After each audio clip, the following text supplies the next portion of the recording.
If you're ever making buttercream, especially if you're new to buttercream and you're making a crusting buttercream, like a thicker decorator buttercream, a nice sturdy one. If you're ever wondering when you make it, is it the right consistency?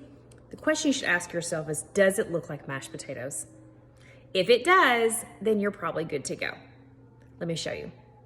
So here is a fresh batch of my decorator's buttercream. Now it is a crusting buttercream, and it looks like mashed potatoes. I mean, it's not gritty or grimy like some mashed potatoes are, but it definitely has that fluffy. If you were to put this in a bowl besides a plate of meatloaf, everyone would assume it was mashed potatoes.